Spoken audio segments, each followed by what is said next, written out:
Hello and welcome back to the Stiff Upper Lip podcast with me, Tom, and today it's also Sam and Ed. No Max today. He's working. He's burning the midnight oil on his old shift. Working nights at the Hater Factory.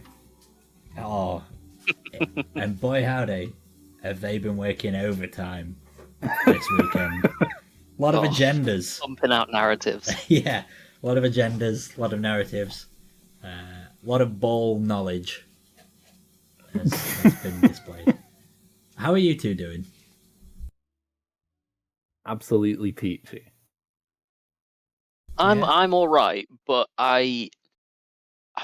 basically I've had to put down some rodenticide recently, and I'm convinced that I can smell. Convinced that I can smell decaying mouse in the walls. So I'm Almost. Firstly, we're absolutely not having any talk of decaying mice scattered throughout this podcast, so let's get it all out of the way now. Secondly, it's almost certainly true. That's well and truly terrifying. It's pretty grody, I won't lie. Yeah, I had to mercy kill one with a dumbbell the other day. Oh yeah, you did tell this on the show when it happened. I actually. You have any non rodenticide related anecdotes or stories about your life, cheery little things? I tell you what, it's been my life. I've started. I'm painting our upstairs bathroom a kind of sage green. Oh, I'm relatively happy with the results. Delightful. Well, that's a lot more humane, shall we say, than Dead Mouse Corner. But I'm excited for more updates next week. I think that we should start the show every week with. Dead Mouse Corner is what we can call any sections where Ed talks about the Vikings from now on. Ooh, big spot. They want to go. It has started. We have begun. I feel like we all definitely came to a consensus on one of the games. Did we come to a consensus on the other game to talk about today? Perhaps even doing 3 games? Something we haven't done since. Yeah, we did it first week, and then we spent 45 minutes talking about games. So Yep. I would be a bit. I think it'd be a bit morose talking about Denver, Chicago. Yeah, I feel like with regards to, we might as well just mention it now that it's been mentioned by name. I feel like when it comes to the Bears and the Broncos, cutting the games down to only the ones that are relevant as more and more teams become irrelevant towards the end of the year feels like a good idea, and the Chicago Bears are irrelevant already. They will not be discussed forthwith. It's a dead team. Irrelevant. That game was pretty crazy, though. I will say that for nothing. Broncos getting a much needed win, but yeah, I don't think we ever came to the agreement on the other game that we were going to talk about. So I feel like we should start with our definite, and then we'll just drop in a minute or so, talk about each one game that we want to talk about instead, shall we say.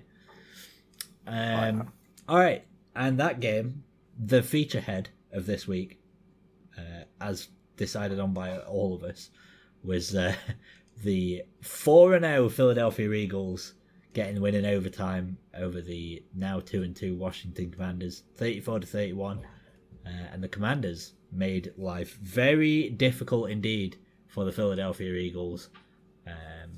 Sam Howell is dealing to a level that I don't think too many people probably foresaw happening when he was drafted in the 5th round of last year's draft.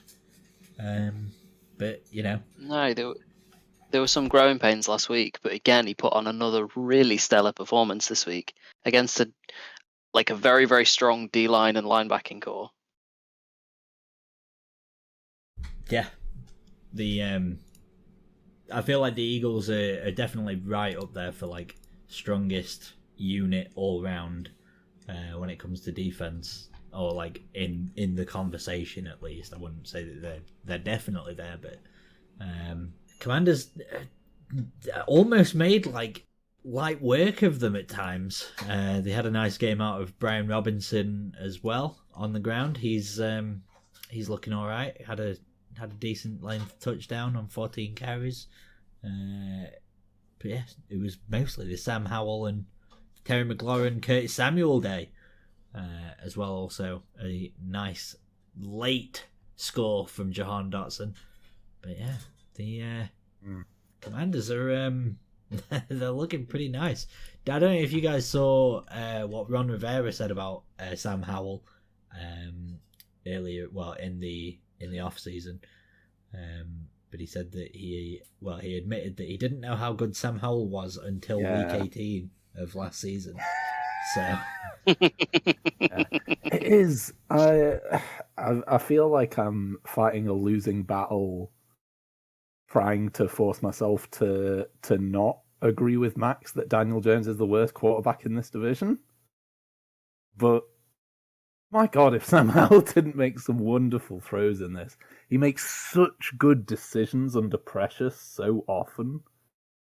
There was a really good, I think it was they were down, I think it was when they were still down 17-24, and the right tackle gets absolutely fucking razed to the ground, and Howell just kind of stays there and hits Samuel and just eats a fucking absolute demon of a hit.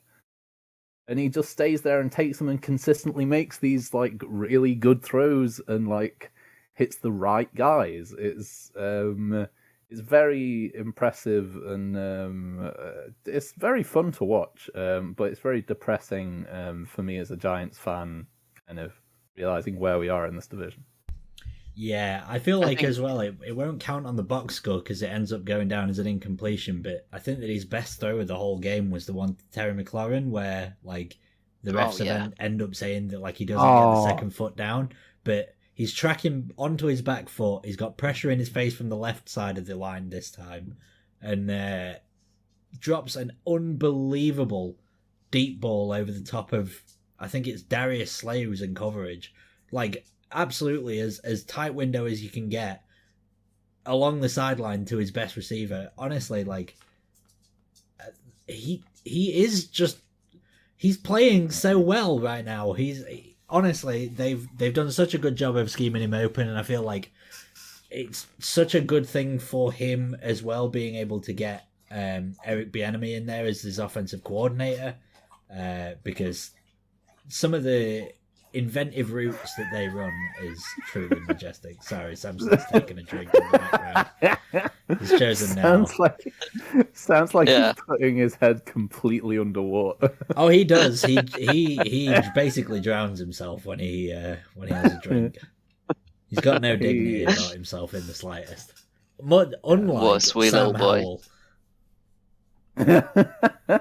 I mean, the drive to sort of equal it up and force OT, there was a lovely dart to Terry McLaurin, and then you'd see a lot of young QBs potentially they'd have to take a second, or they wouldn't have a strong enough grasp of the playbook to get things set up. I mean, we even saw Cousins do it last week against the Chargers, but Howell just knows exactly, calls two plays in the huddle, so it's a dart to McLaurin, and then immediately throws another one, and then the Dotson catch in the end zone is the next one, where he holds Josh Jobe inside with his eyes and throws a wonderful pass outside.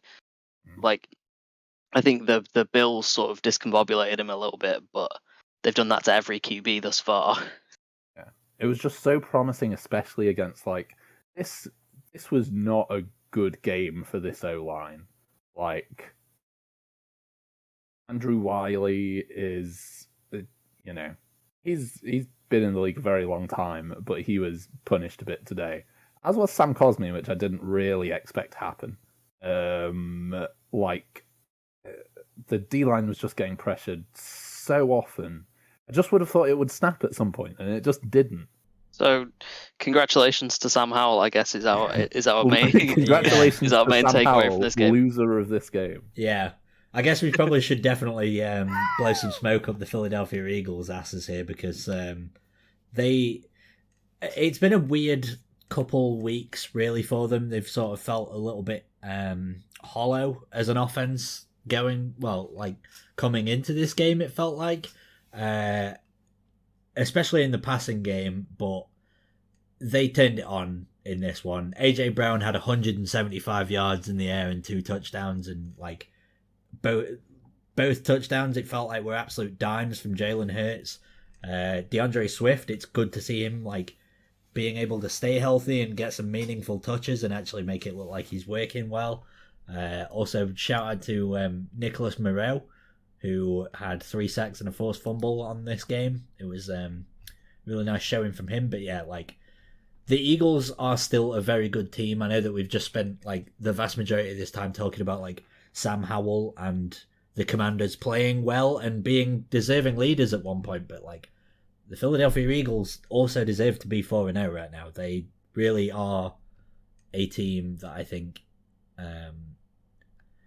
they still don't feel like they've gotten out of like third gear after not being out of first gear the first 3 weeks of the year. So like they're starting to rev up their engines, and boy howdy is it showing with like getting AJ Brown and Devontae Smith going in the passing game. It's definitely something, all right.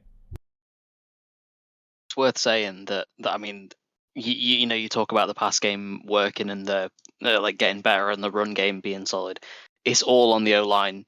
The O-line have meshed in properly again. Like this is probably Kelsey's best game of the year. It was probably Mailata's best game of the year thus far, and that's against like a really, really strong Washington defense with 4 first-round picks on it. Like just on the D line, and then if you add Forbes in the secondary as well, that's 5.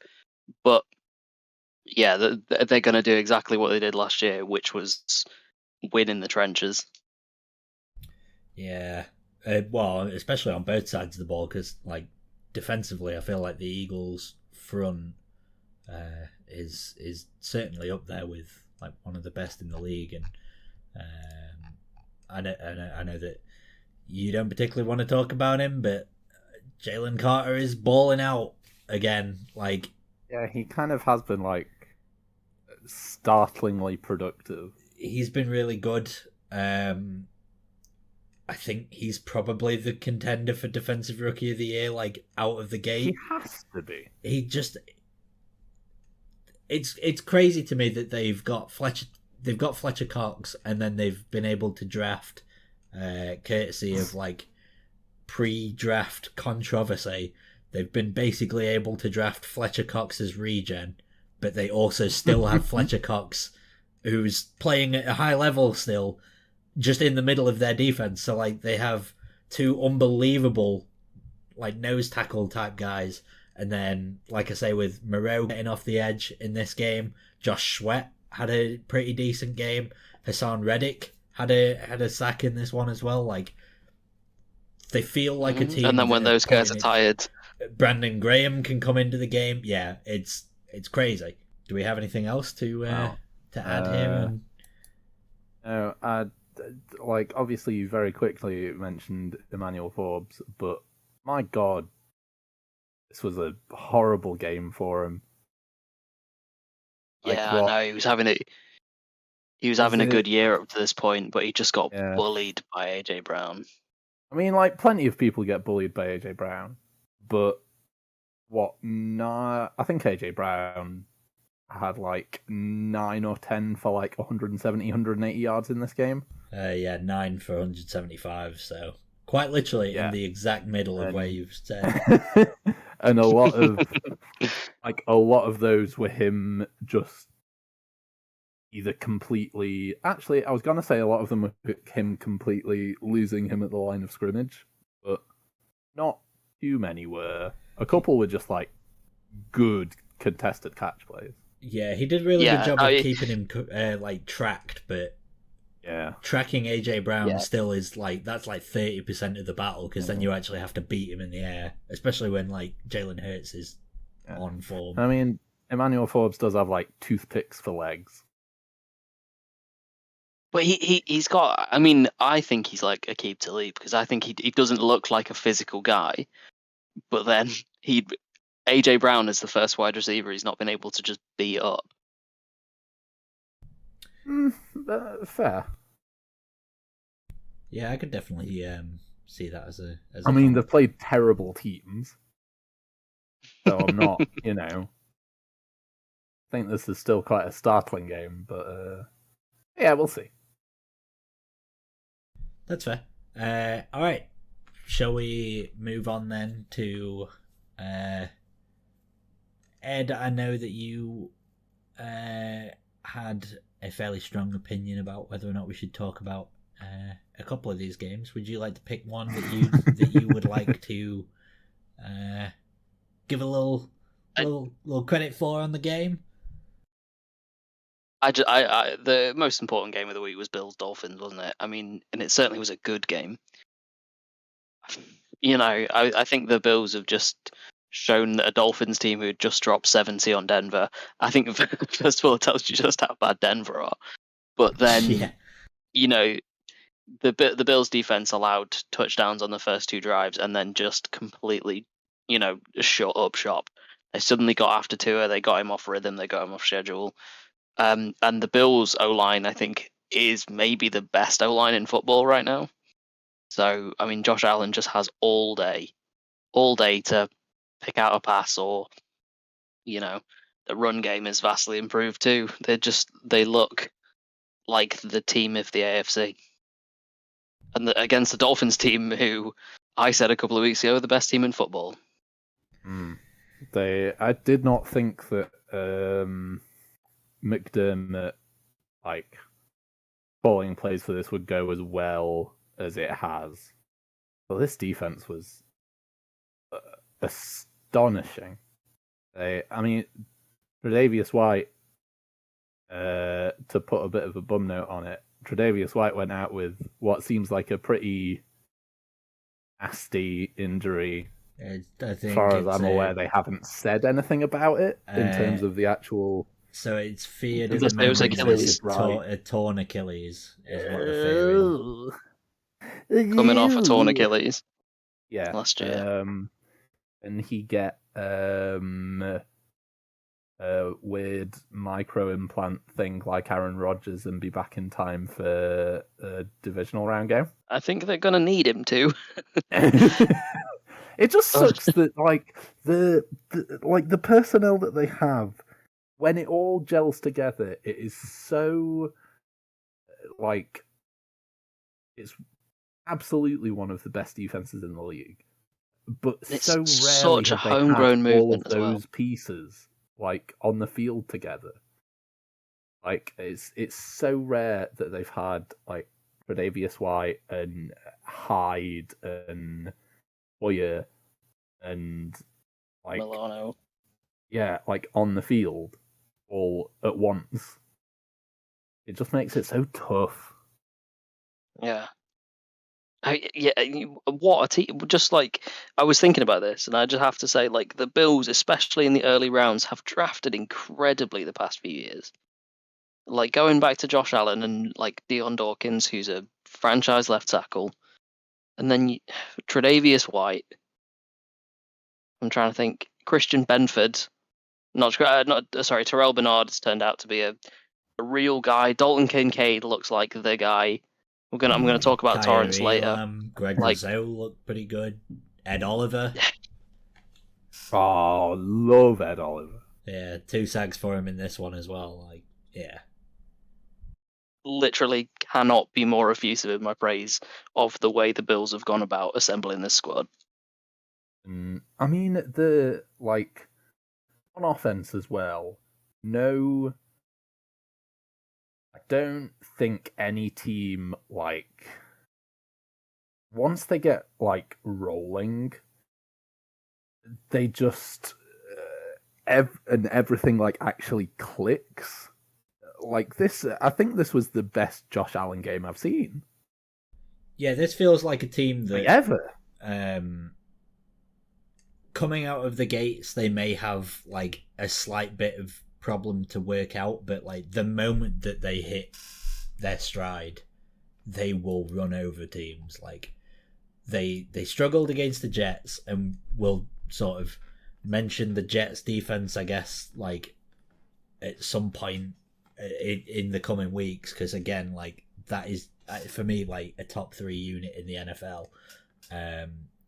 But then they put up 38 on the Raiders, 37 on the Commanders, and 48 on the Dolphins. This is far and away the most high power attack offense or passing offense, I think, in the NFL. And I feel with how everybody had been talking about the Dolphins coming into it, I feel that was nothing but a motivator for Josh Allen to feel I'm still the fucking guy type game. A little bit like when the Chiefs would always beat the Bills, and it'd be everybody be talking about Josh Allen being oh, is he caught up to Mahomes? And then Mahomes had put 480 yards on them and beat them in overtime again. And it's in the hierarchy of how it is, Josh Allen, when he plays at the highest level, and he got a perfect passer rating in this one, had the same amount of touchdowns as incompletions on the game and 320 yards. They move the ball so quickly, especially in the air, that when they get Diggs and Davis going, and now that they have this really streaky tight end in Dalton Kincaid as well, they are high powered, and not to take anything away from how the Dolphins have been playing, but it still feels like they ran into essentially getting their asses kicked. They got their asses handed to them. Tua didn't look anywhere near the same level of comprehensive play, because the Bills, I think, are a better put together team than the Dolphins, and that's not to say that the Dolphins can't go out and do what they did against the Broncos and put up 70 against the team. They could easily in another day put up 50 points in a game like this, but I know who I'm taking when if both teams are coming into it with high points tallies from the game before, I'm taking the Bills every time. They feel it's very hard to knock them off rhythm, is how I sort of think about it. Yeah. Josh Allen for MVP? Maybe. It's weird. There are quite a few MVP candidates this year. It felt like last year, it felt like it was kind of Mahomes or Jalen Hurts, and then everything else was bust. But it does feel like there are quite a few teams that an MVP candidacy could be there. Maybe the Bills. Yeah, maybe Josh Allen. Obviously, it's very fucking early to be talking about MVP, because we don't know what'll happen.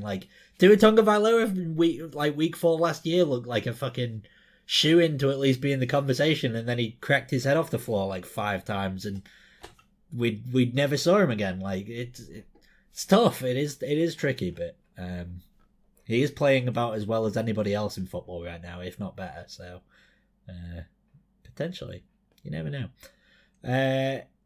All right. Do we Sam? Do you have any game that you want to at least cover a smidge about before we move into the segment, or? If we're just doing a hot minute about something, I'd would you like to talk happily about a team that is doing well, or would you like to berate the Bengals? Oh, interesting. Okay. I didn't really expect that you were going to sort of go there. Haha. If you want to go, if you give us a solid minute and a half, Sam, on the Bengals, if you want, feel free. Okay. Inform, educate, and explain. Yeah. Show, don't tell. So this, I just think, had a lot of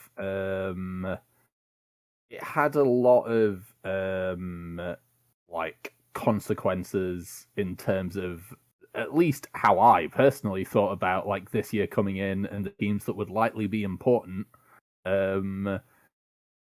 It's a complete disaster.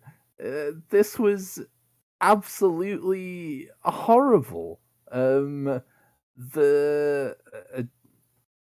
went down and scored a field goal, first drive, great, and then it went punt, and then it was the end of the half.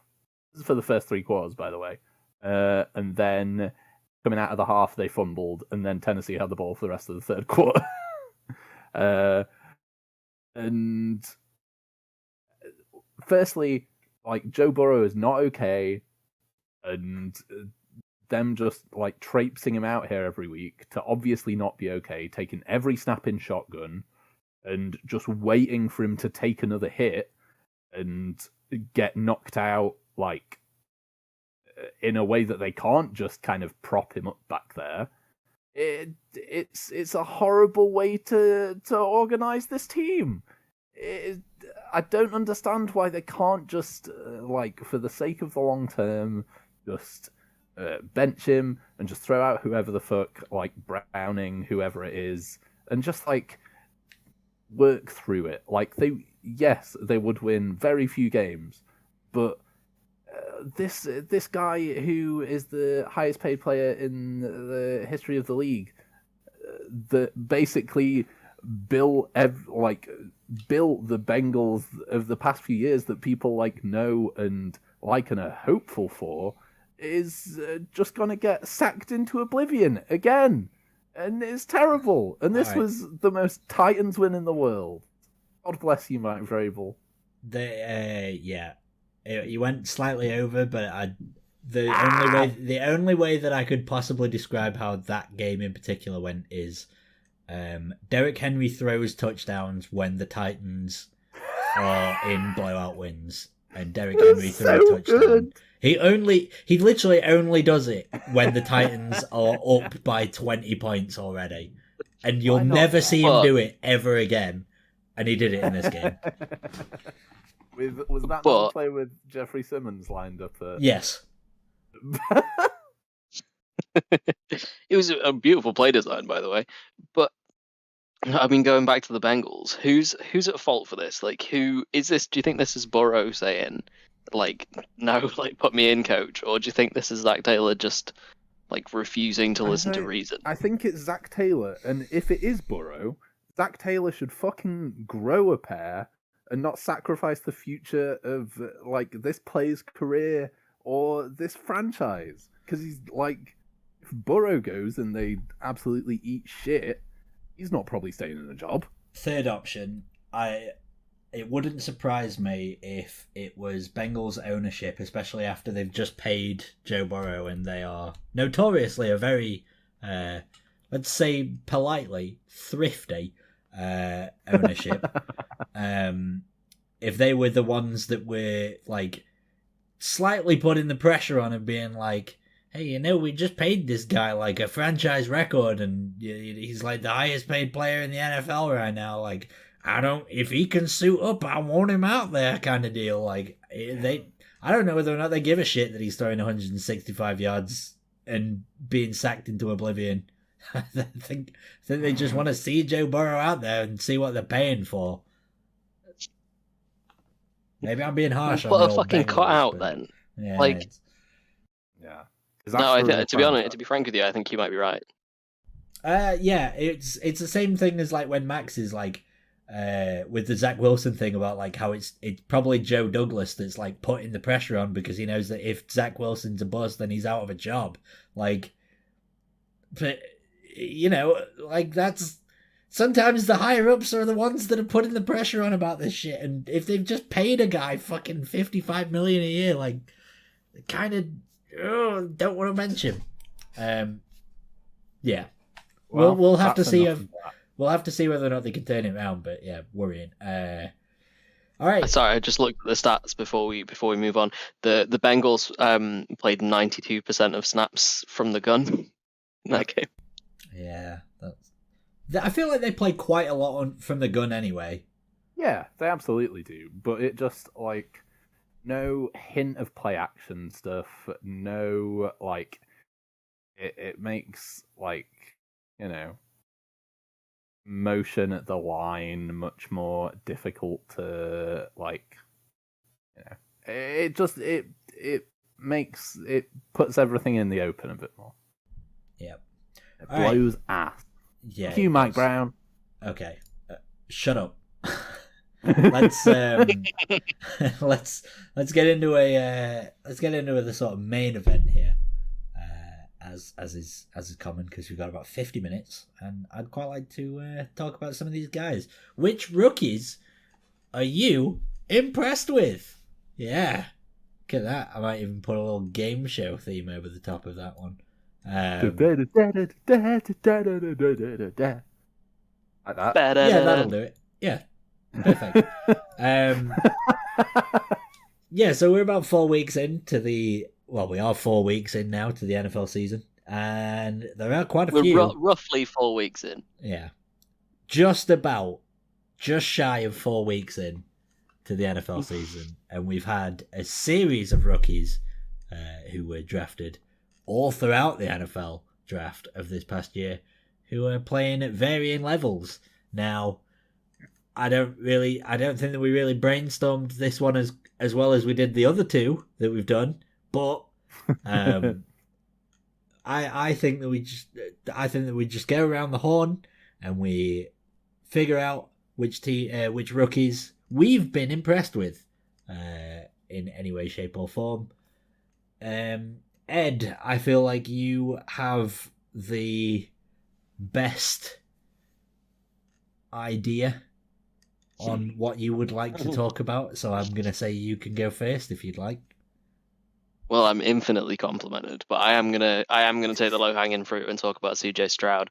What a first 3 games in the National Football League. His arm talent, and I use that with like a real groan because I hate to say arm talent. What a stupid phrase. But just his anticipation and his timing and his accuracy and his acumen as a QB is just off the charts. He looks like a seasoned veteran. Like, I've heard it a lot, and like, doesn't he remind you guys of Drew Brees? Like, in the sense that he just finds his guy, and he finds him with space to, run after the cat. I mean, the Nico Collins touchdown against the Steelers was a perfect example of this. Not only did he find Collins in a relatively tight window, but he also led him to the point where Collins could basically walk into the end zone. And it's such a rare ability, especially in these young QBs that are coming into the league now, where, your physical athleticism is becoming more and more pronounced. He just is a little bit of he's got legs, don't get me wrong, but his sort of passing style, very economical. Yeah, I just overall am utterly impressed by CJ Stroud. Yeah, he's playing the game at such a mature level for such a young guy. He had 360. Got a wise old head on them shoulders. Yeah, he's one thing that I'm noticing is that like quite a lot of the time, like despite being in pretty bad situations with like O-line or maybe like slightly lesser receiver talent, like I'm not gonna dunk on the likes of Nico Collins and Tank Dell, who are now really showing out now that they've got a quarterback and stuff. And like Tank Dell's probably another contender for like a guy that we could even talk about in here. But they came into this with this game against the Steelers with like one of the most banged up O-lines, and CJ Stroud handled pressure like outrageously well. Alex Highsmith and TJ Watt just were kept very largely ineffective because CJ Stroud was just getting the ball out very quickly, making the plays where he needs to, and just taking what the defense will give him. And to be honest, like they're doing a great job of scheming, and I think that like even from a rookie head coach perspective, D'Amico Ryans is doing a fantastic job. This Texans team as a whole is giving the best opportunities to succeed, and CJ Stroud is making the most of them. He's looked fantastic, especially the last couple of weeks against like two of the more like intense pass rush style defenses, you'd say, like the Jags and Steelers, especially like coming into these games had a guy at the top of the sack charts. They had like guys on the D line that were making plays. CJ Stroud has dealt with that very well, and he's put up 67 points in these last two games. Like this is a guy that he could turn around the Texans franchise. And yeah, he has been unbelievable. He's been balling out to the highest level. Yeah, incredible. Rookie watch. Nice. All right, Sam, I'll give you the reins next. Which rookie do you want to talk about, good or bad? Okay, I'm gonna give you a 2-for-1 and talk about both of them less than I would otherwise. Because in a move that I believe was roundly thought of as foolish, Giants started this season with 2 rookie starting cornerbacks. I think there's quite a lot to praise from certainly Deontay Banks. He's had a couple of mental errors, I think, for where they drafted him, the performance that he's had. I think he's had 16 or 17 targets, maybe less, maybe 14 or 15. And he's allowed like 6 completions for like 50 yards. He's done pretty great, I think. Now Trey Hawkins has struggled. He's given up a lot more. And the Niners game was painful for me personally. He would be a good like project like CB3, CB4 kind of guy. But I just don't. I think he's not really rising to the occasion. Deontay Banks, great. Trey Hawkins, get out of here. All right, nice. I'm going to. Can I cheat and take 3 guys and talk about 3 guys that played in the same game? I'm going to talk about 9 guys when it's my turn again. But sure. Well, does that mean I have to talk about? You don't have to. You don't have 81? to. Shush. You don't have to. In fact, no. You know what? I'll only take 2 of these guys, and somebody else can take the guy that I think you're probably aware of. If I mention the 2 guys that I'm going to take, I'm going to take a double threat on the Rams offense of Kyren Williams and Puka Nacua. I think it's very overstated now, like how impressive Puka Nacua has been in his rookie season. He has 39 catches for 501 yards. He also scored the game-winning touchdown against the Indianapolis Colts.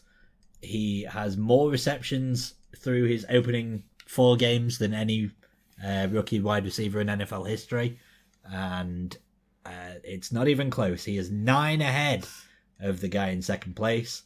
It is unbelievable how quickly he has started, to the extent that this is a Rams team that is 2-2, and I legitimately think that they could end up picking up like 7 wins here, because they have a couple guys here, and like I'm sort of using this from the perspective of Puka Nacua, but also Kyren Williams has been like playing out of his mind as well. Like he's really fixed the Rams' offensive like production as a running back, it feels like, and I'm glad that he got 25 carries in this game against the Colts because he's been doing great with what he's been given against the Niners and the Bengals in the weeks previous. He's already got 5 touchdowns, had 2 in this game, 103 yards. He's playing really well.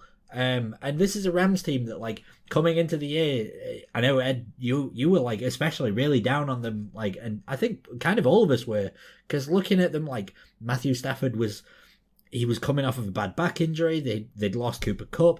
They were sort of looking at, like, Tyler Higbee and Van Jefferson, and then, like, Nakua and Atwell, and they had, like, Cam Akers, and then it was Kyron Williams and Ronnie Rivers, and it was like, there's not really anything really there other than, like, maybe some of these rookies, like, start pushing on, or, like, some of these second-year guys, like Tutu Atwell, like, start pushing on. Puka Nacua has been an absolute revelation so far through the first 4 games, and it has led to the Rams being, like, Matthew Stafford has somebody to throw to, and he's doing a good job with it. And it's because Puka Nacua is such an established route runner already that, like, he is just making these plays. He looks like baby Cooper Kupp, but, like, 4 years before Cooper Kupp became Cooper Kupp. Like, it's unbelievable. And again, Kyron Williams, like, balling out. These 2 guys have been so impressive to me, and I feel like the Rams have done a great job, especially considering that they just never have any draft capital of still being able to pick up these 2 guys. They have been, like, very good offensive pieces, and Puka Nacua could win Offensive Rookie of the Year. It's between him or Stroud, like, easily, of the opening 4 games. This is crazy. Yeah, he gets open so well. And even when he doesn't, he's a Polynesian hunter Renfro. Hunter Renfro would play like this if he had the confidence of having hair. Like, even when he doesn't get as much separation as he has been doing, and I hope continues to do, his catch radius is incredible. Like, Stafford could just put it up where no one else can get it. Even, it's not like contested catches. He just kind of, even when there's very little separation, like, absolute kind of top corner of his range, and he just grabs it. It's incredible. Rookie Roundup. Ed, back to you. Rookie Roundup. Rookie Roundup. Hello and welcome to Brian Butterfield Rookie Roundup. The Butterfield Rookie Report. Yeah, I have to talk about Osiris Torrance. I tipped my hand a little bit earlier. What a player he is on the interior of that Bills O-line. He's allowed 1 pressure. He is a mauler in the run game.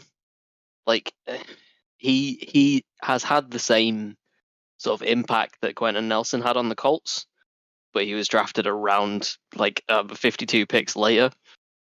Like, he's already one of the best players on the Bills, which is absolutely wild to say. And if he was a quote unquote skill player, he'd be in that conversation. It's a shame that he won't be because of the position that he plays and the perceived lack of importance of the guard position. But my word, you just watch him. I mean, even just this week, just like manhandling Christian Wilkins. I run out of superlatives to talk about Osiris Torrance. I just think that, like, the Bills have a future 5-time All-Pro on their hands. And obviously that has the asterisk of it being, 4 games into his career. But they are 4 games that could rival a lot of guard in the league's best 4 games of their career. Yeah, I didn't really see much of him the first couple of weeks, but being able to... It's usually a mark for good guard play, isn't it? Yeah. Being able to just completely shut Christian Wilkins down, basically for 4 quarters, is a pretty glowing mark. Yeah, him and the improvement of Ryan Bates at the center of that Bills O-line means that they can now run the ball without it being Josh Allen. With who's the other guy that they brought in? Conor McGovern? Not that Yes. Conor McGovern, the other Conor McGovern. He's been pretty good too. He's not a rookie, but while we're here, I think we've now name-checked 4 of the 5 of the Bills starting O-line, so I do apologise for that right tackle. There was a great play, I can't remember what week it was, where Mitch Morse, instead of picking up like free rusher, just went straight into the back of Osiris Torrance. I don't know what happened, but just like pulled Osiris Torrance over. Goofs and gaffs. Good. Sam? Yeah. Give us a rookie that you would like to talk about. I'd say. Well, I mean, are we? I'm sure you were just waiting. I mean, it could. I know you said you wanted to have 3 of the guys from that game. Anthony Richardson has been real. He's been pretty good. I don't know if you guys have noticed. Yeah, when he's been on the field, absolutely. Yeah, he's getting. It'd be great if he'd spent a bit more time on the field, and yes, he is still struggling with his accuracy, but that was. I feel like that was assumed. No one was expecting like a presto changeo, get to the NFL and suddenly throw darts like every snap. I mean, it happened for Justin Herbert. Maybe we should be expecting it. It's happened, to be fair, for CJ Stroud as well, but... Well, yeah. Should we be expecting this from Anthony Richardson? No. No. But he was a very different prospect to them. Like, he was always going to be a bit more like... I believe the word is toolsy. Yeah, more moulding in terms of his passing game and his accuracy. But the way he just creates plays out of nowhere, and he has such good instincts, like in terms of when to break out of the pocket, and he's put some absolute dimes up for people. It's been wonderful watching him. Yeah, I'll agree. Like, he to me feels like, other than like Stroud, he has the most upside that I've at least seen like proper potential from, because he is so dynamic, especially on the ground as well. Like, that was always the thing of his tape, especially coming out of college, is like he would give you these games where he'd be a little ugly with his passing, and his accuracy problems would be there, but he would still find a way to at least give you some kind of offensive production and give you the scores needed. And like he had the balls to come from behind in this one. The Rams were up 20. They were up 23-0, weren't they? Yeah. And the Colts ended up like coming back entirely with 23 unanswered points, and it was basically all because Anthony Richardson was finally able to start hitting these guys. He managed to hit Marley Cox and Andrew Ogletree, and he had a rushing touchdown as well. Like, he feels like a guy that, if the Colts can continue to help build an offense around him and like actually give him some proper pieces, and if he can continue to work closely with Shane Steichen, who I think has been a really good influence on him, as Steichen was with Hurts, like he has a real high ceiling, I feel like. The Colts have got to feel very enthused by how well he's playing right now, really. Yeah, no further, nothing to add. He looks really good. Sweet. All right, I am going to... Now, we've been quite positive, I feel like, for everybody that we've sort of talked about so far. But to sort of round out the top 3 quarterbacks taken, I'm gonna take Bryce Young and sort of talk a little bit about his like struggles that he's had, because he's not, especially it feels harsh to compare him to Stroud, really, because like Stroud I feel like has a better a better head coach. I feel like he is a better fit to be a good starter in the NFL. And I feel like with Bryce Young, it was always going to be a bit of a question about like how well will he work in structure, because he was always much better out of structure, whereas CJ Stroud was always a much better guy in structure, but maybe struggled a touch more if you had to take some of that structure away, although he's managed to overcome that a little bit.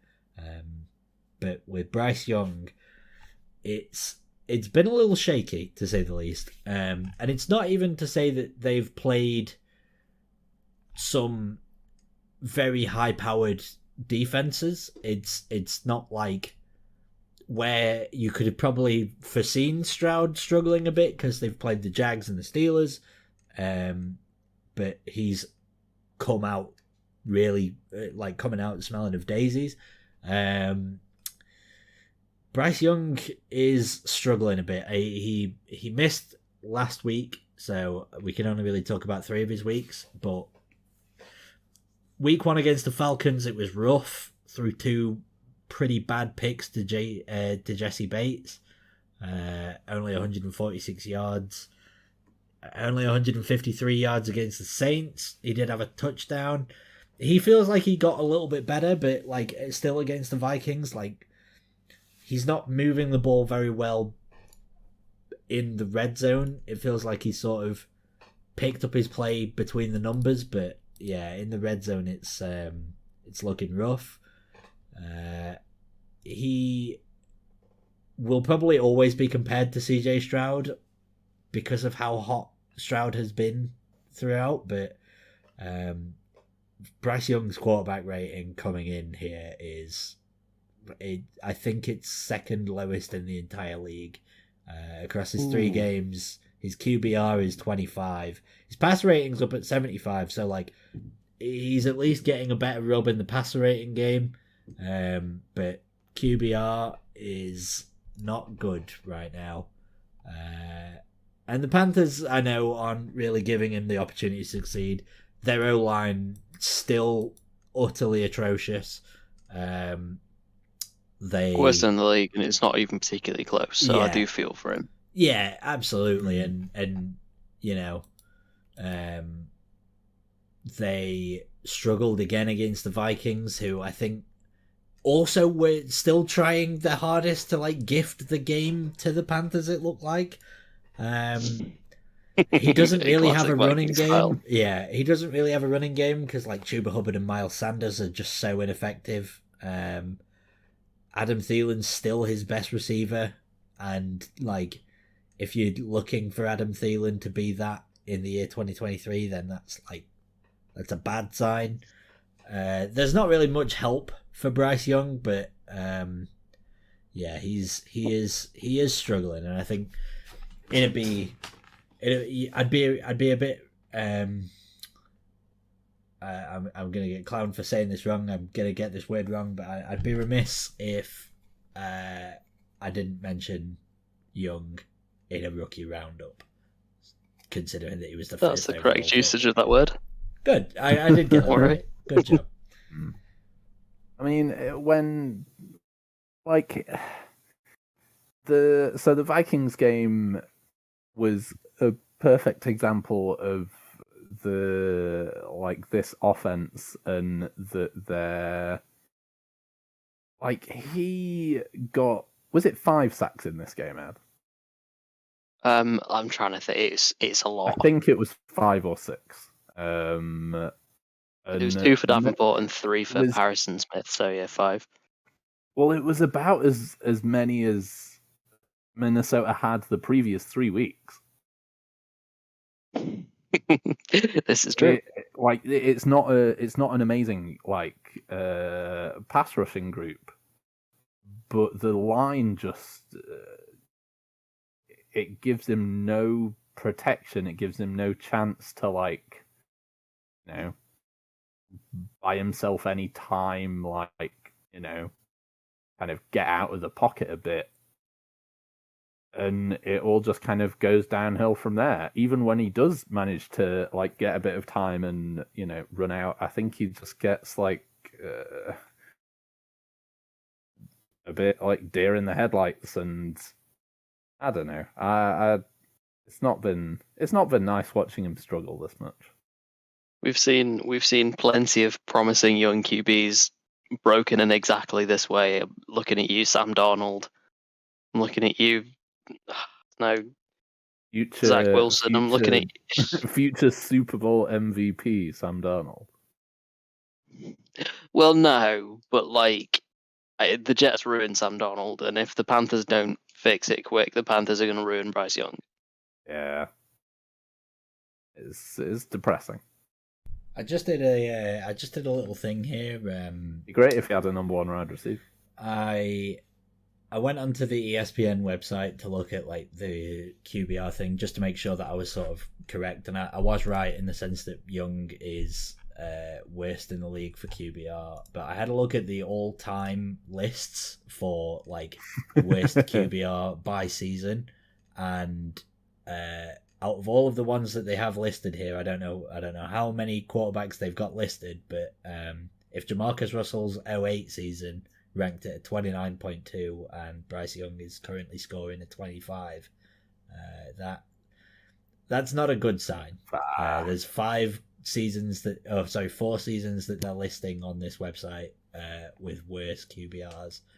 Jimmy Clausen in 2010, Blaine Gabbert 2011, Andrew Walter in 2006, and Josh Rosen 2018. It's shimmering lights at the QB position. Yeah, it feels like what I'm seeing out of Bryce Young is looking, at least, it feels harsh to be putting him in this sort of tier off of this start, but they could do with getting him some help so that he's not condemned to a Jamarcus Russell light season for how poorly he's playing as a rookie. Get him some help, please. I'm begging. I don't want Bryce Young to be an absolute abject failure, because I don't hate the Panthers. I quite like them.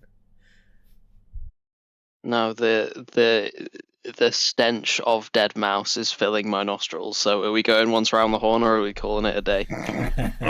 I'd say we go one more time round the horn. I mean, I know he's diminutive and he's not had a good season, but to compare Bryce to a dead mouse is or a whole sort of, I don't know, platoon of dead mice within the wall.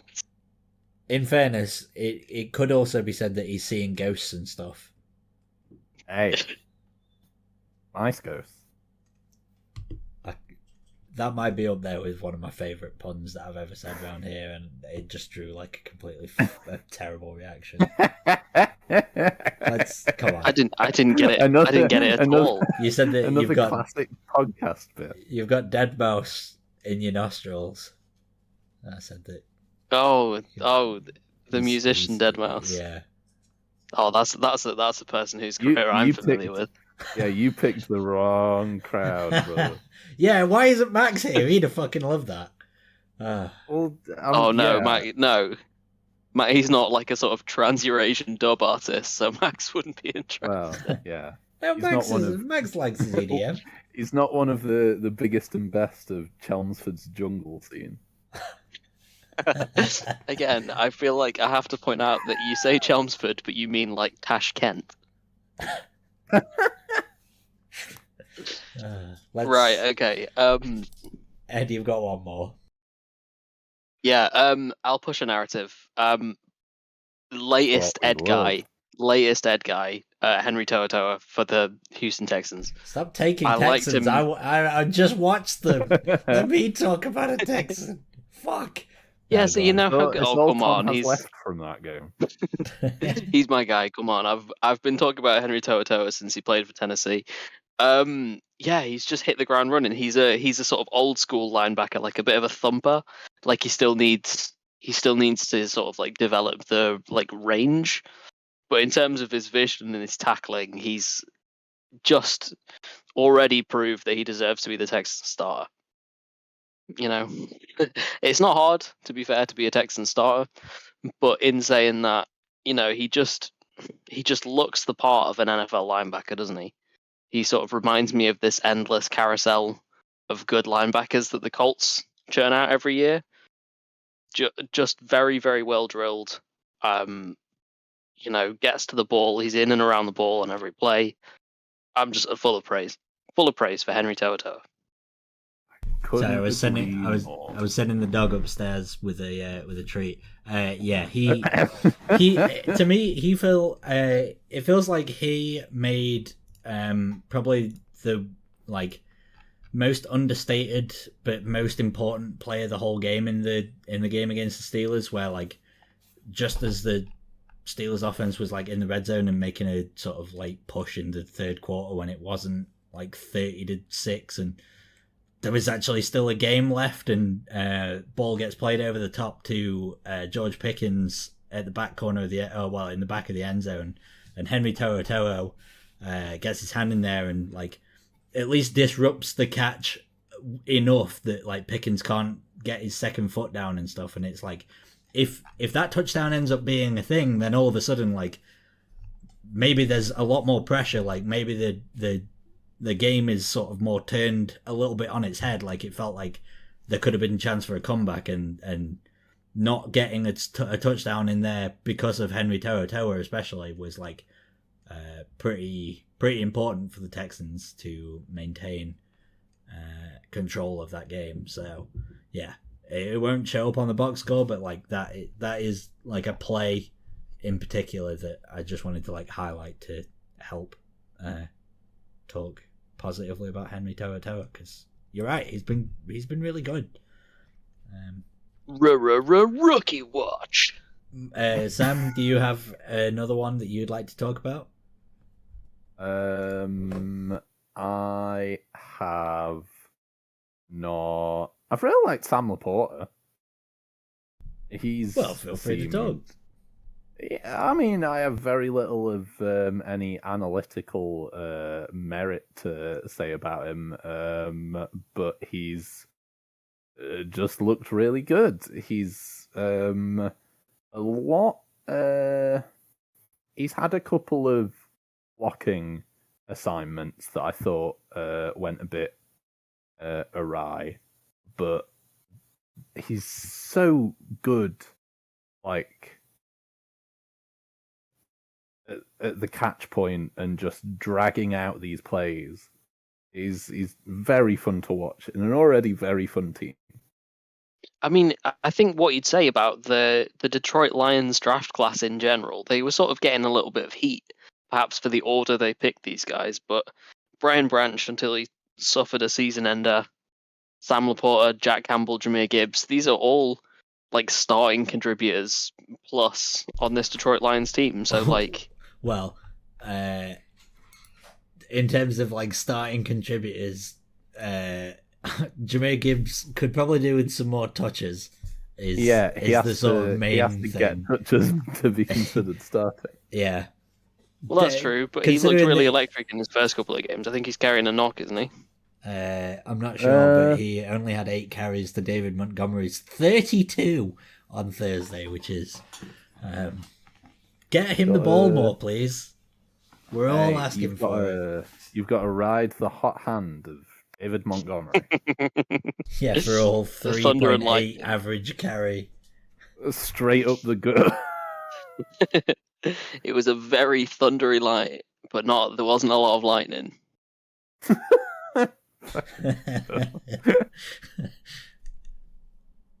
I think. Do we have any more rookies? That must be every rookie, right? It's definitely not every rookie, because there's one crucial name that I'm actually slightly surprised that you didn't mention. Bijan Robinson, who Oh yeah, he's been really good. Like the Falcons' offense has been nothing but Bijan Robinson making like highlight plays. He juked a guy out of his shoes, man. Andy's toy room has never seen him at a move so electric. the like even when the Jaguars like completely laid them out, he went for like 120 yards. Yeah, it's crazy.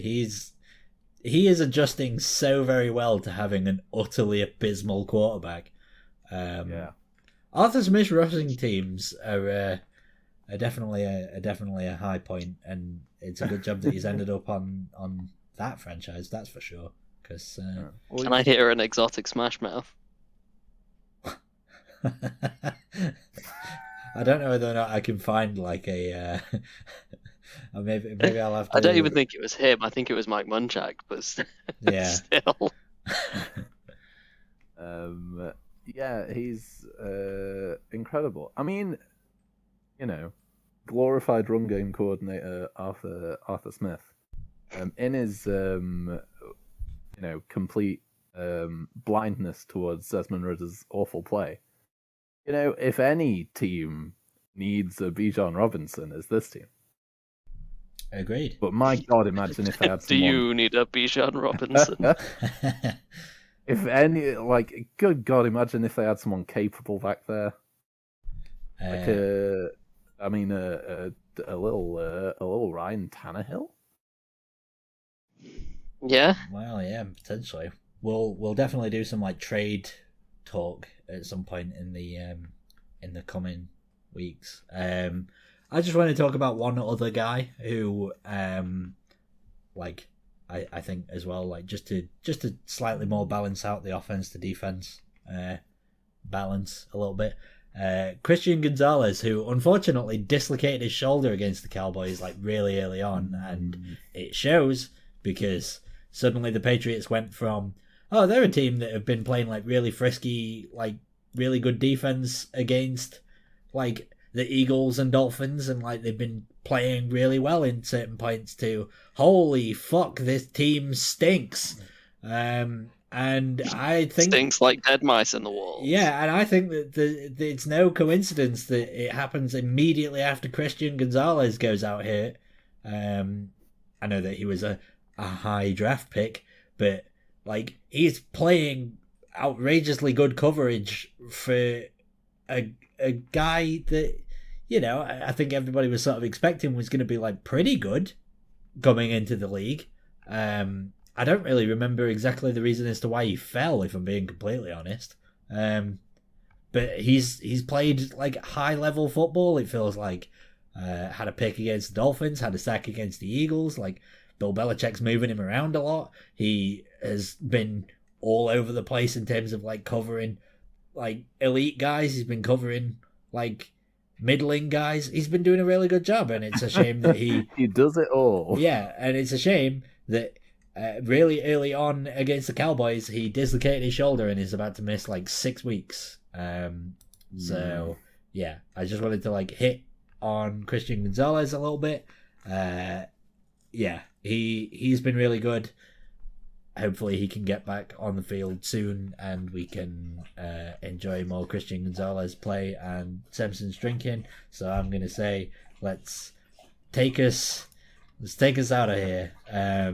We'll be back Take us away, Samson. Yeah, we'll be back next week. Beth's